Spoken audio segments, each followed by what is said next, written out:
Hello, karibuni sana. This is your cheerleader of dreams. Here we talk about how to start, scale, and grow your successful business. My name is Dr. Regina Kigori, CEO LWK Africa. We've been talking on a series on how to start and grow your business. Our main focus on why we created this channel.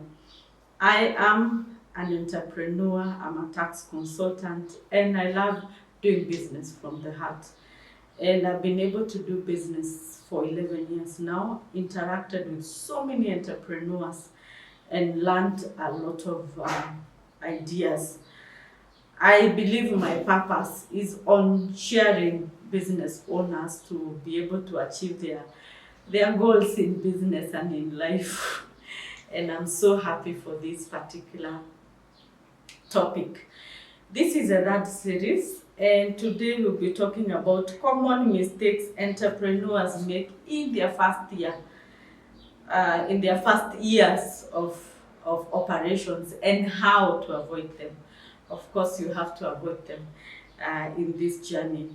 Remember, I mentioned here that statistics around the world state that 75% of businesses fail within 3 to 5 years of operations. What happens and how do you avoid? Of course, I've mentioned that every business failure is always a lesson to be learned, but you can't keep learning the lessons. You need to actually have a stable business and grow that business. So today, that is what we are talking about, the common mistakes. And I'll start with mistake number 1, starting without a clear plan. Most of the people have started business without a clear plan. And remember when we talked about how to start a business, I gave things to look at. Have you done a market research? Have you identified the idea? How do you pick this idea, not the other one? There's a whole line on how to have a clear plan. Do you know who will be your customer? How will you source for that product? Which service are you going to give? Which target audience are you going to be talking to? Having that plan, it is very, very important. Sometimes we just jump to something, and you jump to it because somebody is talking about it, or you just heard that this business is making money and now you also want to invest in it. Don't jump into that. And always remember that when you see somebody that is doing a business and they're doing the business very, very well, it doesn't mean that you're also going to do the same business and do very, very well. We also mistake on that. And it is very, very important to have a clear plan. Number 2, mixing personal and business income. You're just mixing them together. Remember, I talked about opening a business account.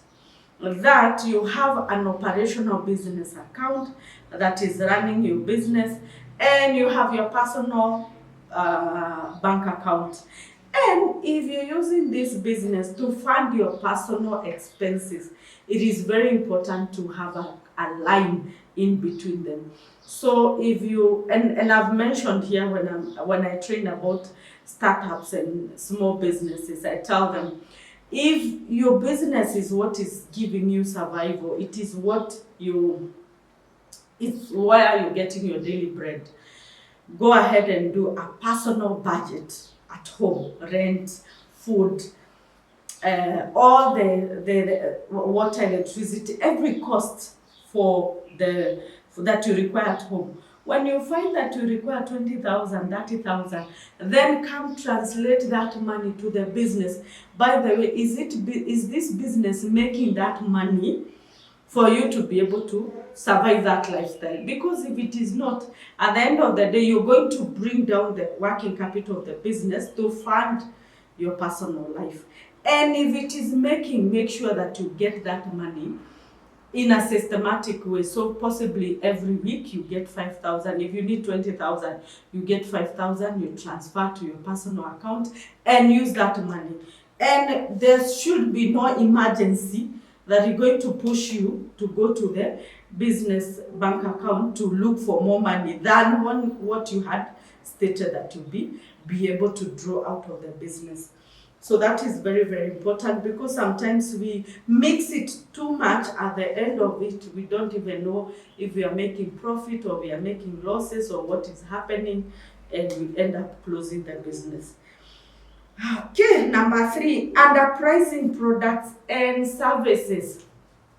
For you to be able to come up with your pricing, how did you come up with? Or did you go to the market and ask, how much are you selling this? And then you started selling it at the same cost. You don't even know where they sourced their item, but you're selling the same way because you want to maintain the customers. So at the end of the day, you're not making a profit, but them, they're making a profit because possibly they have the economies of scale. They can be able to source a lot of items, so they are able to sell at a favorable price. But for you, you're selling at the same price and making lower margins. So make sure that you're able to look at your margins. This is a product, this is the work involved, these are my fixed costs, this is how I come up with my profit margin, and this is what I give out. And remember, pricing is not always the reason why customers come to you. When a customer comes to you and they tell you that something is very, very expensive, you're expensive than who and who and who are your competitors, switch the language to quality. We have talked that before, because pricing strategy is something that sometimes you cannot win. At the tail end of the day, there's a customer who is going to buy from you. They will love your quality, they will love your customer service, they will love your customer experience, and they will love you, and they're going to buy from you at the end of the day. So pricing is not everything. Okay. Number 4, ignoring marketing. Have you gone to shops where they open and they're just sitting there, just watching? Others are in TikTok, and others are just sitting down waiting for customers to show up. By the way, when you open a business, there is no contract that you sign with a customer that I'm going to come, this customer will come on Monday, the other one on Tuesday, and the other one over the weekend. No. This is a business that you're building. So what are your marketing strategies on a daily basis to draw customers towards you? And for the people that are come to the office or to the shop there they are selling and they are keep waiting for customers, give them work to do. They give them work to do that time when the customer is not coming. Give them leads that they can call customers. Show them online marketing that they can be able to do. Remember, all our shops and all our homes have Wi-Fi. Let everybody sell, even the driver, even the messenger, let everybody understand sales and they do sales. So don't neglect sales. Assuming that customers will find you, they will not find you. They will not find you. Neglecting financial reporting, financial records. Oh my God, especially for startups. I guess I don't know if we get to a point where we don't want to see our financial records anymore or what happens. And this is something that I would want you to understand. Any person who understands their numbers, who understand at what particular point do I make profits, they grow their business very, very fast. So if you want manual records that don't even tell you what you're making in a business, or you don't want your staff knowing your profit margin, or you don't want them to know your bank statement, you will not grow. Financial records are very critical. Understanding your numbers is extremely critical. So these are my sales at the end of the day. These are my expenses at the end of the day. This is what was purchased at. There are people who know how much they make in a day, not even in a month, how much money they make in a day. And the more they are able to look at their numbers, the more they are able to even get ideas on how to scale their business and how to understand their business. So it is very, very important for you to understand, do have an accounting software that is working for you.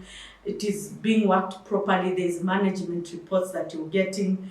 And even you as an entrepreneur, you can be able to understand some of these financial recordings. Number 6, trying to do everything alone.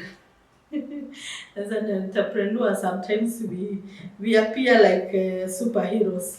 So you want to run the business, you want to talk to customers, do purchases, do everything.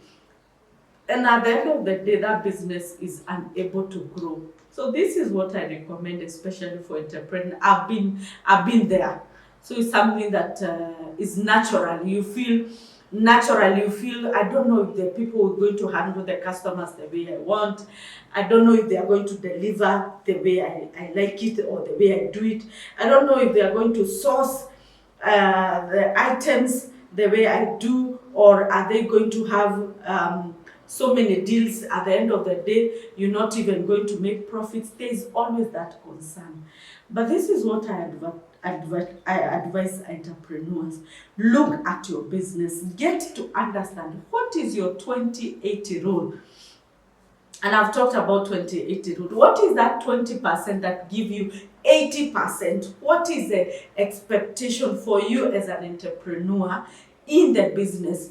Look at all the activities and understand, this one I can be able to delegate, this one I cannot be able to delegate. Look at the activities on a daily basis. If you find that the internal control area that requires a lot of your presence is on, for instance, procurement, stick there. But allow the rest of the activities to run. For instance, if you want to open branches, if you want to scale that business to even become $1 billion turnovers, how will you handle all those? How will you handle customers and handle? So the more you're not able to build a team that sees your vision as systems that are working, and systems are not having working with relatives and in-laws and what, so that is a system. You have to create a system that allows anybody to come in and do work with, and that system has internal controls that can control everybody. So there are areas that there are businesses that I walk to and I ask, what is the internal controls around stocks? And the entrepreneur will grandly tell me that the internal control is that the sister is the stock manager. That is not internal controls, and that is a risk when it comes to that business growth. Number 7, expanding too quickly. Sometimes we see that when you start a business, in God's way, He opened doors and you start selling. And of course, you become super ambitious. You want to open other branches. You want to get big loans. And there's all these people telling you, go, go, go, go. And you really push yourself to expand.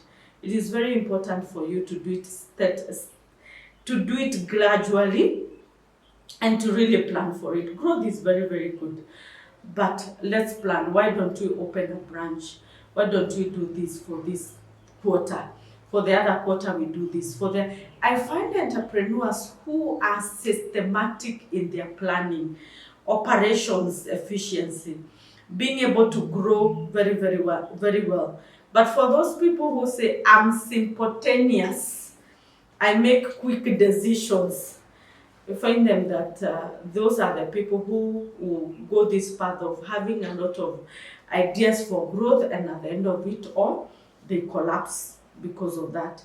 Ignoring customer feedback. Number 8, be open to listen to what customers are telling you. Are they giving you feedback about your product, about your staff, about your business, about the driver that delivered something? Open that room for customer feedback.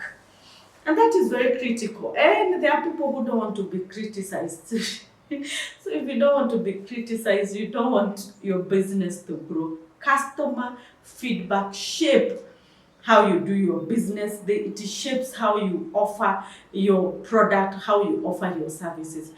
Have you ever taken a survey, customer survey, where you go to your customers and ask them how was the experience, how would you want to improve?